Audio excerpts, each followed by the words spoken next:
आज हम एक बहुत ही नई और एकदम ही अलग किस्म की रेसिपी बनाएंगे जिसका नाम है पनीर नानजा।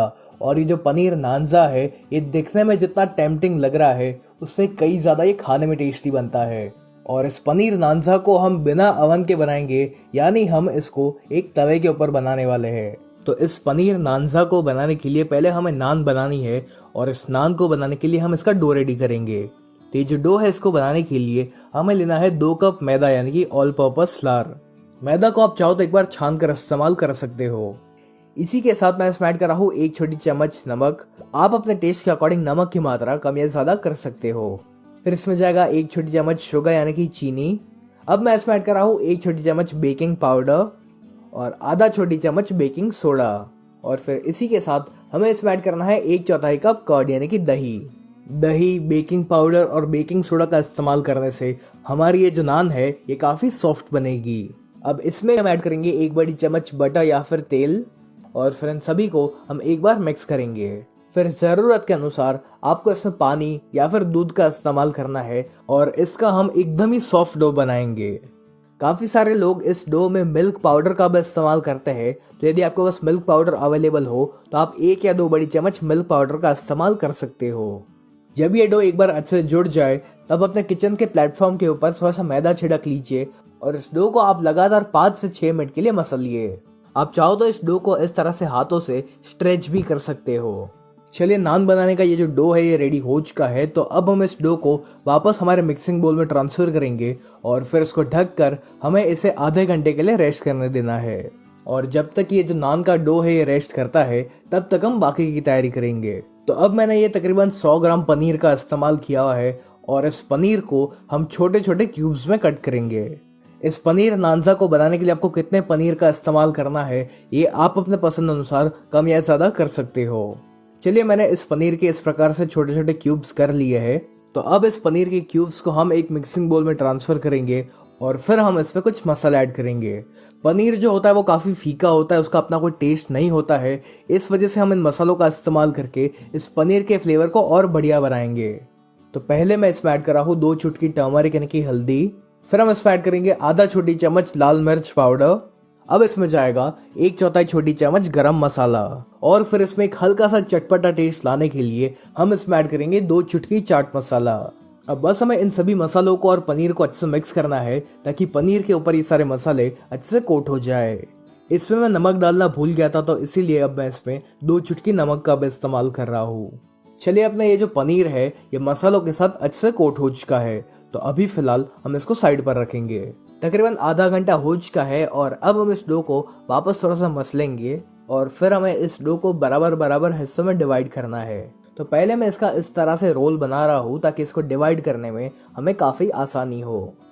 और फिर एक चाकू या फिर एक स्क्रैपर की सहायता से हम इसको बराबर बराबर पार्ट्स में डिवाइड करेंगे। इतने डो की क्वांटिटी में से आप तकरीबन 7 से 8 पनीर नानजा बना पाएंगे। अब इस डो को हमें हाथों के बीच में रख कर इसका हमें एक बॉल बनाना है। चलिए, ये जो बॉल है ये रेडी हो चुका है और ठीक इसी प्रकार से हम बाकी के बचे हुए डो में से ऐसे ही बॉल्स बनाएंगे। अब एक चकले के ऊपर या फिर किसी भी फ्लैट सरफेस के ऊपर आपको थोड़ा सा मैदा छिड़कना है और फिर इसके ऊपर हमें इस डो को रख कर इसको हम बेलेंगे। लेकिन इसको बेलने से पहले आप इसको हल्का सा प्रेस करके इसको थोड़ा सा फ्लैट कर लीजिए। और फिर हम इस पर ऐड करेंगे थोड़ा सा कलौंजी यानी कि अनियन सीड्स। कलौंजी और काले तिल में काफी फर्क होता है, ये बस दिखने में सेम होता है। तो हो सके तो आप भी यहाँ पर कलौंजी का ही इस्तेमाल करें। अब इसी के साथ मैं इसके ऊपर ऐड कर रहा हूँ थोड़ा सा कोरिएंडर यानी कि धनिया। और फिर हम इसको हाथों से एक बार अच्छे से प्रेस कर लेते हैं ताकि ये जो धनिया और कलौंजी है ये इस डो में अच्छे से चिपक जाए। आप चाहो तो इस धनिया को पहले थोड़ा सा गीला करके इस्तेमाल कर सकते हो ताकि ये जो धनिया है ये इस डो के ऊपर आराम से चिपक सके।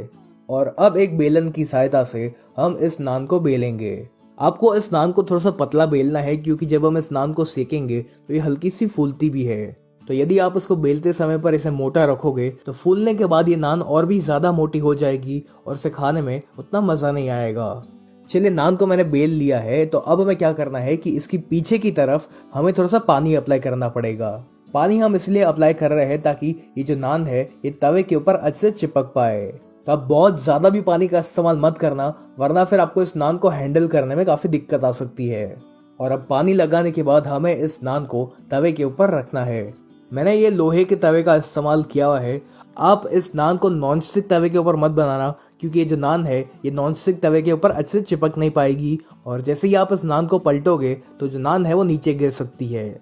इस नान को आपको हाई फ्लेम पर ही सेकना है और शुरुआत में हम इसको सिर्फ 15 सेकंड के लिए सेकेंगे और जब 15 सेकंड हो जाए तब आपको इस तवे को पलटना है। ध्यान रहे कि आपको गैस की फ्लेम को हाई पर ही रखना है, तभी ही इस फायर की गर्मी की वजह से आपकी जो नान है वो फटाफट से सिक पाएगी। इस तरह से इस नान को सेकने से आपको इसका टेस्ट ऑलमोस्ट तंदूरी नान जैसा लगेगा। बस एक बात का आपको ध्यान रखना है कि आपको इस तवे को एक जगह पर बहुत देर तक नहीं रखना है, वरना ये जो नान है ये जल सकती है। तो बीच बीच में आप इसको गोल गोल घुमाते रहिएगा। मुश्किल से 1 मिनट के अंदर ये जो नान है ये अच्छे से सिक जाती है और जैसे कि आप देख पा रहे हो कि हमारी जो नान है इसके ऊपर काफी बढ़िया से ब्राउन स्पॉट्स आ चुके हैं, यानी कि अपनी ये जो नान है ये ऊपर से अच्छे से सिक चुकी है। तो अब हम इसको पलट लेंगे और बस फिर इस नान को हमें इस तवे से अलग करना है। और जैसे कि आपने देखा कि ये जो नान है ये बहुत ही आसानी से इस तवे से निकल चुकी है। अगर आपकी ये जो नान की नीचे की साइड है वो अच्छे से सिकी हुई नहीं रहेगी, जब आप इसको निकालने जाओगे तो वो फटाफट से निकलेगी नहीं। तो इसलिए इस बात का ध्यान रखें कि आपको नीचे की साइड को भी अच्छे से सेकना है। इस नान की मैं आपको पीछे की साइड पे दिखाता हूँ ताकि आप देख सको कि ये कैसी दिख रही है। बिल्कुल दिखने में ये वैसी ही लग रही है जैसे कि आपको ढाबे के ऊपर तंदूर में बनी हुई नान मिलती है। तो चलिए, अपनी ये जो नान है ये रेडी हो चुकी है और ठीक इसी प्रकार से मैंने और भी नान बनाकर रेडी की हुई थी। तो अब इस नान के ऊपर हम पिज्जा सॉस अप्लाई करेंगे।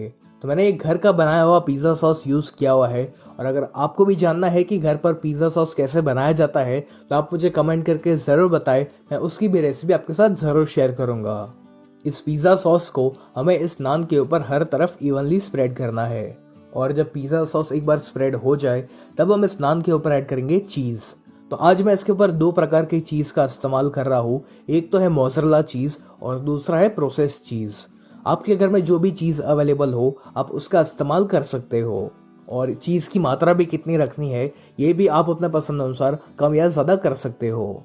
अब इसके ऊपर हमें कुछ कटी हुई सब्जियां डालनी है, तो मैंने शिमला मिर्च का इस्तेमाल किया हुआ है। आप चाहो तो जो लाल और पीला वाला शिमला मिर्च आता है उसका भी इस्तेमाल कर सकते हो। अब इसी के साथ मैं इसमें ऐड कर रहा हूँ थोड़ा सा प्याज और फिर जो पनीर को हमने मसालों के साथ कोट करके रखा हुआ था वो भी हम इसमें ऐड करेंगे। और मेरे पास कुछ मकाई के दाने भी पड़े हुए थे तो उनका भी मैं इस्तेमाल कर रहा हूँ। ठीक इसी प्रकार से आपको बाकी सारे नान को भी इस तरह से रेडी करना है। और अब बारी आती है इनको सेकने की। आप चाहो तो इसका ओवन में भी बना सकते हो, लेकिन आज मैं इसको तवे के ऊपर बना रहा हूँ। तो एक पैन में या फिर एक तवे के ऊपर आपको डालना है थोड़ा सा बटर। बटर की जगह पर आप चाहो तो थोड़ा से ऑयल का इस्तेमाल कर सकते हो, लेकिन मैं रेकमेंड करूंगा कि आप बटर का ही इस्तेमाल करें क्योंकि उसका बहुत ही बढ़िया सा फ्लेवर आता है इसमें। बटर जब एक बार मेल्ट हो जाए तब जो नान हमने बनाकर रेडी की हुई थी वो हमें इसके ऊपर रखनी है। और ध्यान रहे कि इस समय पर आपकी जो गैस की फ्लेम है वो स्लो पर ही होनी चाहिए। अब हमें इसको ढक कर इस हम स्लो फ्लेम पर तकरीबन 2 से 3 मिनट के लिए पकाएंगे, या इसको आपको तब तक पकाना है जब तक इसके ऊपर का जो चीज है वो मेल्ट नहीं हो जाता।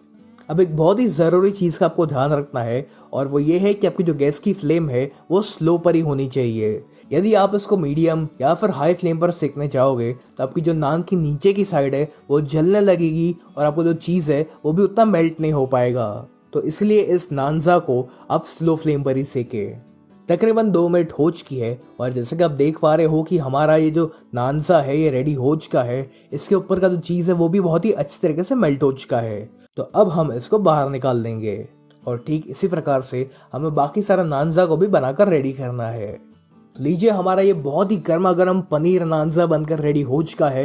ये दिखने में जितना सुंदर है उससे कई ज्यादा ये खाने में क्रिस्पी होने के साथ साथ एकदम ही टेस्टी लगता है। इस पनीर नानजा में आपको नान के साथ साथ पिज्जा का भी टेस्ट आएगा। तो आप भी एक बार इस पनीर नानजा की रेसिपी को जरूर ट्राई करना और आपको और कौन सी रेसिपीज जाननी है ये भी आप मुझे कमेंट करके जरूर बताएं।